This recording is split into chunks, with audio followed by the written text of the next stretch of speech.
पूरब में देंगे और पूरब में देवीपाटन कमिश्नरी को हम लोगों ने इसके लिए चुना। और आज मुझे प्रसन्नता है कि 300 बेडेड डेडिकेटेड कोविड हॉस्पिटल बनकर के तैयार हुआ है। आज हम इसका लोकार्पण कर रहे हैं और कल परसों से यहाँ पर हम लोग एडमिशन शुरू करके वैश्विक महामारी कोरोना के खिलाफ देश की लड़ाई में एक महत्वपूर्ण पार्ट बन करके यहाँ के लोगों को बेहतर सुविधा देने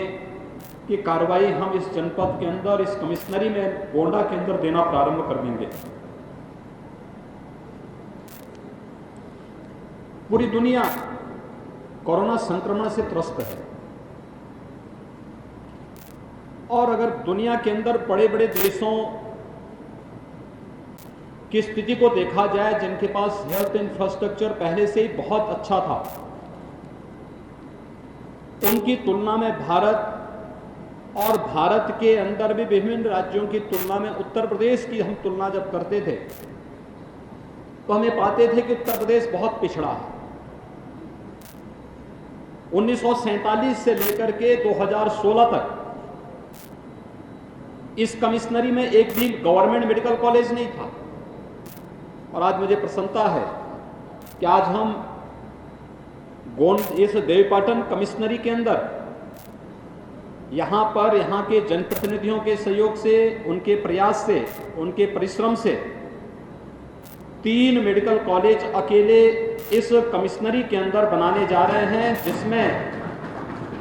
बहराइच का मेडिकल कॉलेज पिछले सत्र में हम लोगों ने प्रारंभ किया है। इस बार कोविड-19 की लड़ाई में निरंतर सहभागी है।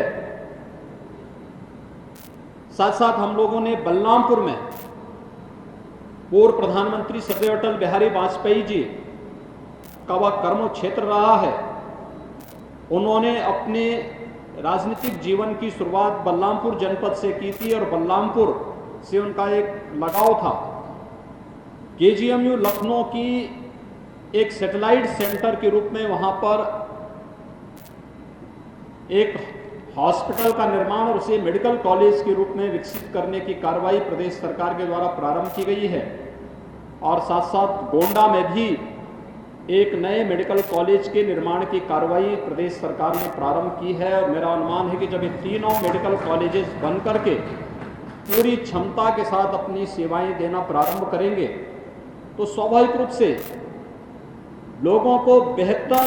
और गुणवत्ता युक्त स्वास्थ्य की सुविधाएं अपने स्थानीय स्तर पर मिलेंगी और डॉक्टर्स भी, अच्छे चिकित्सक भी हम लोग इन संस्थानों से निकालने में सफलतापूर्वक हमें इस कार्यक्रम को आगे बढ़ाने में मदद मिलेगी। कोविड-19 की लड़ाई एक आसान लड़ाई नहीं थी, क्योंकि 100 वर्षों के बाद किसी एक महामारी से लड़ने की एक स्थिति देश के सामने आई थी, दुनिया के सामने आई थी। दुनिया ने इस दौरान अनेक प्रकार के वायरस से लड़ाई तो लड़ी, लेकिन वे क्षेत्र विशेष में थी, उनके संक्रमण को लेकर के या उस क्षेत्र विशेष में समय से उसके उपचार की तरीके ये सब विकसित कर दिए गए। लेकिन पिछले 100 वर्षों के दौरान कोविड-19 एकमात्र ऐसा वायरस के रूप में हमारे सामने देखने को मिला है जिसका तीव्र संक्रमण, और अगर समय से हमने मरीज को चिन्हित करके उसे उचित स्वास्थ्य की सुविधा उपलब्ध नहीं कराई तो स्वाभाविक रूप से मृत्यु की दर काफ़ी बढ़ सकती है। और अगर वह लापरवाही वहाँ पर होती है तो फिर हमारी सभी प्रकार की स्वास्थ्य की सुविधाएं धरी की धरी रह सकती हैं। और यह दुनिया के तमाम विकसित देशों के उदाहरण हमारे सामने हैं, जहां सब कुछ है लेकिन हेल्थ इंफ्रास्ट्रक्चर के होने के बावजूद, बेहतर सर्विलांस न होने के नाते, व्यापक जन जागरूकता न होने के नाते मृत्यु दर भी और इन्फेक्शन यानी संक्रमण का दर भी बहुत ज़्यादा है, और जिसके कारण वहाँ पर अनियंत्रण की स्थिति पैदा हुई है। लेकिन इन स्थितियों में अगर हम भारत के अंदर देखते हैं तो चाहे वह 22 मार्च का जनता कर्फ्यू का कार्यक्रम रहा हो, चाहे वह 25 मार्च से 4 चरणों में लॉकडाउन का कार्यक्रम रहा हो और चाहे पिछले 3 टर्म से चल रहे अनलॉक की कार्रवाई और ये सफलतापूर्वक इन कार्यक्रमों को आदरणीय प्रधानमंत्री नरेंद्र मोदी जी के नेतृत्व में इस देश ने समय से जो कदम प्रधानमंत्री मोदी जी के नेतृत्व में उठाए हैं, आज उसका परिणाम हम सबके सामने है कि भारत एक सुरक्षित स्थिति में है और दुनिया के अंदर सबसे कम संक्रमण वाले देशों में और सबसे कम मृत्यु दर वाले देशों में भारत है। और हम लोगों ने जो कुछ प्रधानमंत्री जी ने देश के लिए आह्वान किया था उसे अक्षरशः उत्तर प्रदेश में लागू किया। उसका परिणाम है कि सबसे बड़ी आबादी का राज्य होने के बावजूद उत्तर प्रदेश में 24 करोड़ की आबादी निवास करती है, लेकिन 24 करोड़ की आबादी के निवास करने के बावजूद देश के अंदर सबसे कम मृत्यु दर वाले बड़े राज्यों में उत्तर प्रदेश एक राज्य है। और संक्रमण भी उत्तर प्रदेश का देश के अन्य बड़े राज्यों और दुनिया के बड़े देशों की तुलना में सबसे कम स्थिति में है। आज के दिन पर 4.3% ही हमारी पॉजिटिविटी रेट उत्तर प्रदेश के अंदर है। अगर हम डेथ रेट देखेंगे तो उत्तर प्रदेश की वर्तमान में केवल 1.5% ही डेथ रेट है। ये लगातार ये कम हो रहा है, लेकिन अभी हमें इस दिशा में निरंतर सतर्क रहना है और सतर्कता के ही नाते बड़े बड़े पब्लिक फंक्शन नहीं हो पा रहे हैं, अन्य बड़े कार्यक्रम नहीं हो पा रहे हैं, क्योंकि पहले स्वयं का बचाव करके लोगों को बचाव के लिए प्रेरित करना, 2 गज की दूरी बनाए रखते हुए मास्क को जरूरी रखना, इन सब कार्यों के साथ हमें इन कार्यक्रमों को आगे बढ़ाना है। लेकिन जनता को बचाने के आह्वान में हम लोग कार्यक्रमों में जा रहे हैं, जनप्रतिनिधियों का भी आह्वान कर रहे हैं। जनप्रतिनिधि भी लगातार पिछले 5 महीनों से लगातार सेवा के कार्यक्रमों में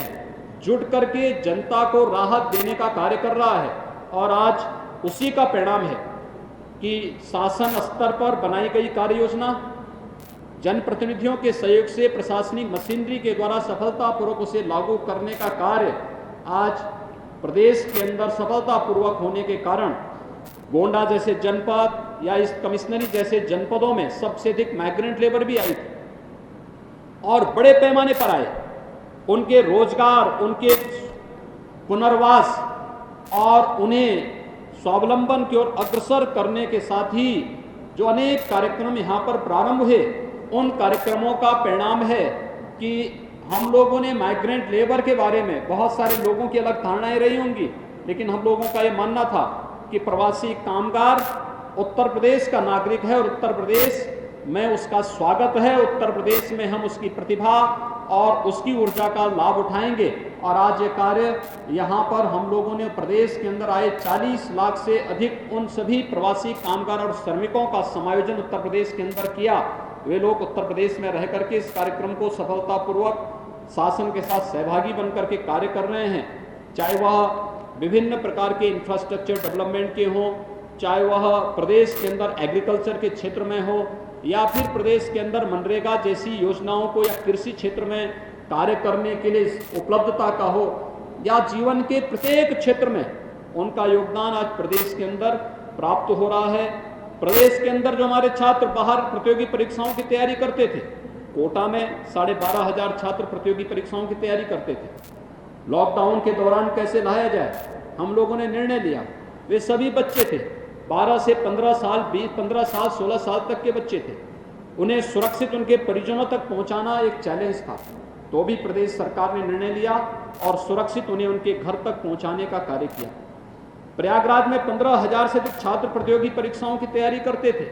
उन्हें सुरक्षित उनके घरों तक पहुंचाने का कार्य किया गया और ये कार्यक्रम निरंतर आगे चल रहा है। प्रदेश के अंदर पिछले मोदी जी के प्रधानमंत्री 2014 में बनने के बाद से विकास के लिए जिस प्रकार की योजनाएं देश के अंदर चली,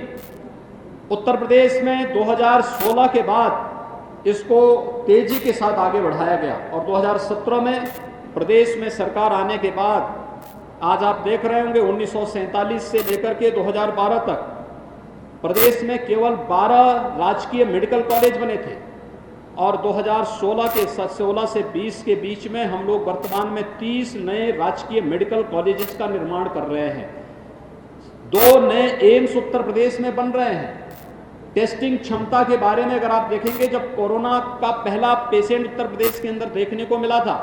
हमारे पास तब जांच की कोई सुविधा नहीं थी। हमने सफदरजंग दिल्ली जांच के लिए सैंपल भेजा था और पेशेंट को भी हमने वहीं पर भेजा था। हमने पहली लैब स्थापित की थी मार्च के अंतिम सप्ताह में KGMU लखनऊ में, और केवल 60 जांच उस दिन हमारी हो पाई थी। हमने धीरे धीरे इस क्षमता को विकसित किया। आज हमारे पास लगभग 200 टेस्टिंग लैब्स उत्तर प्रदेश के अंदर हैं, जिनमें RT-PCR की 36 लैब्स हैं। हमारे पास हर जनपद के जिला चिकित्सालय में TruNet मशीन के माध्यम से भी हम लोग जांच की सुविधा उपलब्ध करा रहे हैं। हर चिकित्सालय को हमने एंटीजन किट उपलब्ध कराने के लिए कहा है, और आज के दिन पर हम 1,40,000 टेस्ट प्रतिदिन कर रहे हैं। देश के अंदर सर्वाधिक टेस्ट करने वाला उत्तर प्रदेश आज नंबर 1 का राज्य है, और सबसे अधिक टेस्ट करने वाला राज्य भी आज के दिन पर उत्तर प्रदेश है। यानी हर एक क्षेत्र में उत्तर प्रदेश तेजी के साथ आगे बढ़ रहा है, और मुझे प्रसन्नता है कि आज हम गोंडा में भी ये डेडिकेटेड 300 बेडेड कोविड हॉस्पिटल दे रहे हैं। यह एक कोविड हॉस्पिटल हमारे यहाँ के जनप्रतिनिधियों की, माननीय सांसदगण, माननीय विधायकगण,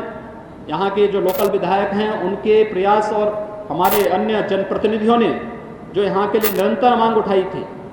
उनके प्रयासों के परिणाम स्वरूप आज यहाँ पर ये चीजें, क्योंकि इन लोगों के द्वारा शुरू में इस बारे में चर्चा होती थी। मुझे याद है जब हम लोग SDGs पर चर्चा कर रहे थे, सस्टेनेबल डेवलपमेंट गोल्स पे चर्चा कर रहे थे उत्तर प्रदेश विधानसभा में, और गांधी जयंती के दिन हम लोगों ने कार्यक्रम रखा था। लगातार 36 घंटे तक सदन की कार्रवाई चलाई थी। तो उस दिन यहाँ के लोकल विधायक, गोंडा के लोकल विधायक लगातार 36 घंटे तक सदन के अंदर बैठ करके उस कार्रवाई का हिस्सा बने थे, और उन्होंने साबित किया था कि वास्तव में जज्बा होना चाहिए, और उस जज्बे के साथ हम लोग गरीबी को मिटाने के लिए, भूखमरी को मिटाने के लिए, किसी भी प्रकार की अव्यवस्था को मिटाने के लिए पूरी प्रतिबद्धता के साथ कार्य करेंगे। SDG पर जो चर्चा हम लोगों ने, सस्टेनेबल डेवलपमेंट गोल्स पर उत्तर प्रदेश विधानसभा ने जो चर्चा की, वह केवल चर्चा तक सीमित नहीं थी। आज उसके परिणाम दिखाई दे रहे होंगे कि जब हम लोग एस्पिरेशनल डिस्ट्रिक्ट की बात करते हैं तो उत्तर प्रदेश के हर एक पैरामीटर पर देश के अंदर अच्छे स्थान पर उत्तर प्रदेश के जनपद दिखाई देते हैं। जब हम लोग सस्टेनेबल डेवलपमेंट गोल्स की बात करते हैं तो हमें देखने को मिलता है कि हमारे पास हेल्थ इंफ्रास्ट्रक्चर को सुधारने के लिए कोविड-19 ने हम लोगों को जो एक चेतावनी दी, इसके कारण हम लोगों ने हेल्थ इंफ्रास्ट्रक्चर को भी हम लोग इसी बहाने उसकी स्ट्रेंथनिंग करने में हम लोगों को मदद मिल गई, उसके सुदृढ़ीकरण करने में हमें मदद मिल गई। और आज उसी का परिणाम है कि सस्टेनेबल डेवलपमेंट गोल्स पे केवल चर्चा ही नहीं करेंगे, बल्कि व्यावहारिक धरातल पर दिखाई देगा। 300 bedded Covid dedicated Covid hospital Gonda जनपद में बनना, ये SDGs पर हुई चर्चा का ही एक परिणाम है कि हम लोगों ने गरीबों के बारे में, हम लोगों ने हर एक व्यक्ति को अच्छी स्वास्थ्य की सुविधा उपलब्ध हो सके, इसके बारे में जो चर्चाएं की हैं, उन चर्चाओं को हम लोगों ने व्यवहारिक धरातल पर उतार करके जनता को बेहतर परिणाम देने का जो निश्चय किया था, जो संकल्प विधानसभा में लिया था, गांधी जी की जयंती के अवसर पर, 150वीं जयंती के अवसर पर लिया था, आज उसका मूर्त रूप प्रदेश के अंदर कोविड-19 के दौरान लॉकडाउन की कार्रवाई में दिए गए परिणाम और कोविड-19 के दौरान भी हेल्थ इंफ्रास्ट्रक्चर के लिए हुए कार्य, लोगों को बेहतर सुविधा उपलब्ध कराने का कार्य, देश के अंदर डेथ रेट में सबसे कम डेथ रेट होना, पॉजिटिविटी रेट में सबसे कम होना, सबसे अधिक टेस्ट कराना, ये सब उसके परिणाम स्वरूप हम सबके सामने आ रहे हैं। मेरा आज के इस अवसर पर एक बार फिर से मैं यहाँ के सभी अपने माननीय जनप्रतिनिधियों को हृदय से बधाई देता हूँ कि उन्होंने यहाँ पर हेल्थ इंफ्रास्ट्रक्चर के लिए या फिर डेवलपमेंट के लिए जिस प्रकार के कार्यक्रम को अपना एक अपने मिशन का हिस्सा बनाया है, उस मिशन का परिणाम हम सबके सामने इस रूप में देखने को मिल रही है। और ये चीज़ें हमारी मिशन, ये कोविड-19 की लड़ाई हमें इस बात को भी साबित करती है कि जज्बा महत्वपूर्ण होता है। अगर हौसले आपके मजबूत हैं तो हम बड़ी से बड़ी चुनौती को पूरी मजबूती के साथ परास्त कर सकते हैं। और कम इंफ्रास्ट्रक्चर होने के बावजूद इस कमिश्नरी ने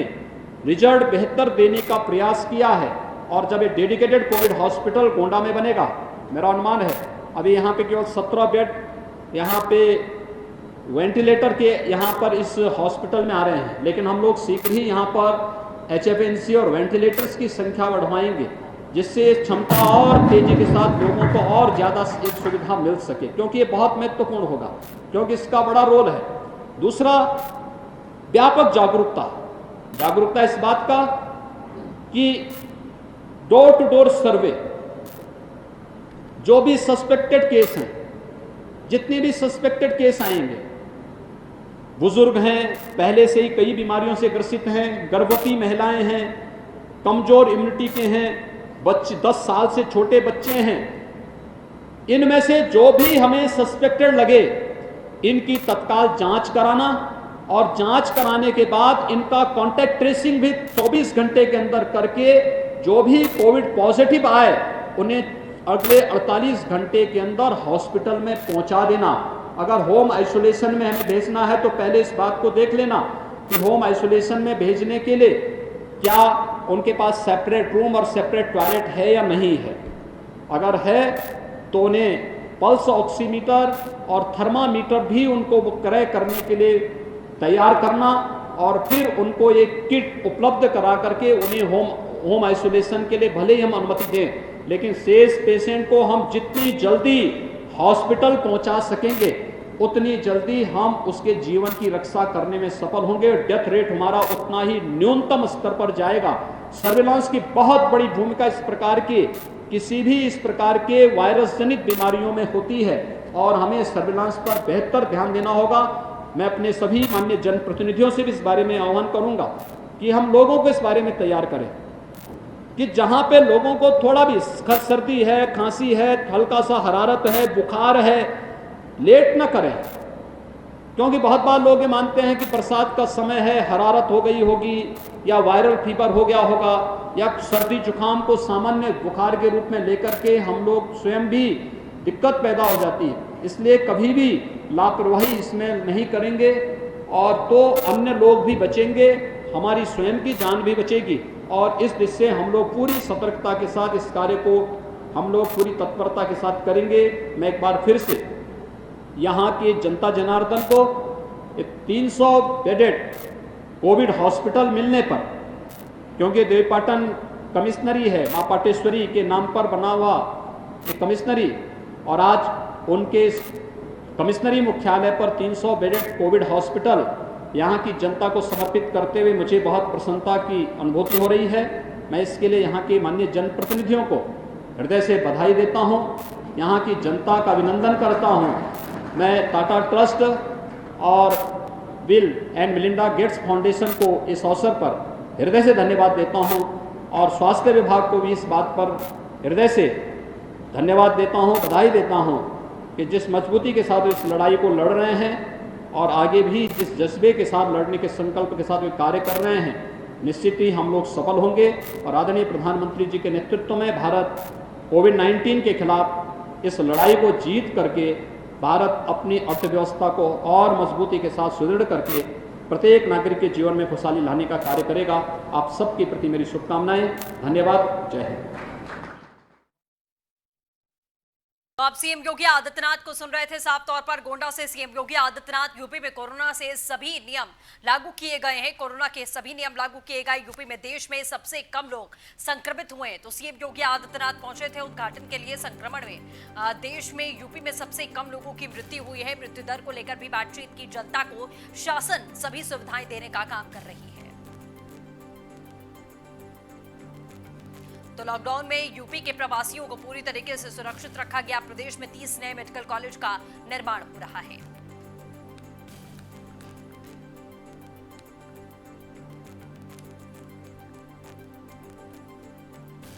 गोंडा में कोविड हॉस्पिटल का उद्घाटन करने के दौरान सीएम योगी आदित्यनाथ ने संबोधन दिया। प्रदेश में व्यापक जागरूकता से कोरोना पर लगाम लगेगी। सीएम योगी ने साफ तौर पर कहा, कोरोना को हराने के लिए सर्विलांस की सबसे बड़ी भूमिका है।